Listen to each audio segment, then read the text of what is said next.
Good morning, guys. I want to include a quick little video into the lesson today about the coloring page. Today you're going to be learning about DNA replication and protein synthesis, which are two pretty major topics, but we're going to just stick to the basics of it.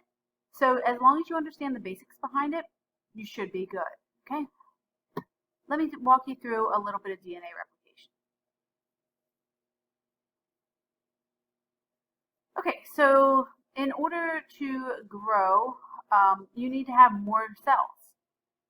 So we need our DNA to replicate, which means to make exact copies of itself. Some reasons why we might need that is whenever you grow, you need more cells. Again, not only the things that you can see are growing, but the things inside of your body are growing as well. They need more cells for that to occur. When you repair, when you get hurt, you need to repair, and you need extra cells to repair that area that you got hurt or damaged.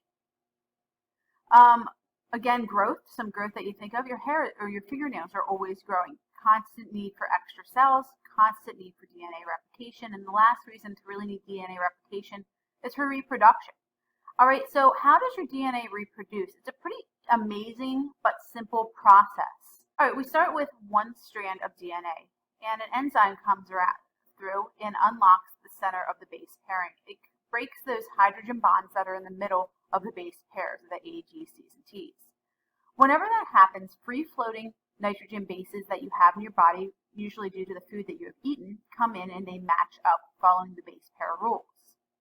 Another enzyme comes through and makes another backbone of sugar and phosphates that you have in your body as well. And then they get locked together with a third enzyme. Now what we're left with is two identical, what we call now our daughter strands. So we have an original, what we call the parent strand, and then whenever in science you have something that is made of replication, it's usually called a daughter strand. And that's how we make identical copies of cells in our body. So that's the first concept for today, known as DNA replication. In your notebook, you will read this, answer 3 questions, and then color this. Now, when you're coloring, you are just clicking on the object you want to color, looking at the key down below, and that's going to become green. So you tap on green in the paint bucket and color it. Here's one little tip for you. If you hold down the shift button and click on multiple objects, so if I want to click on all of the circles and I hold down shift while I'm clicking, and it's probably easier with a mouse, then you go to the paint bucket and you click on pink.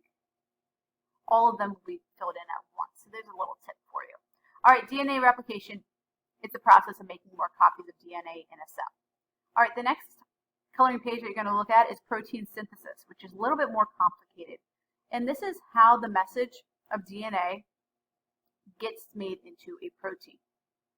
All right, so DNA has really 2 functions, to replicate itself and to make proteins.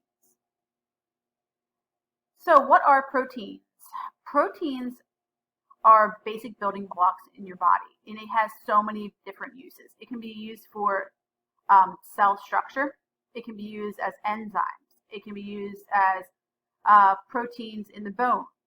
You can use them as buffers, maybe in your body, like to buffer acid that you eat. It balances fluids.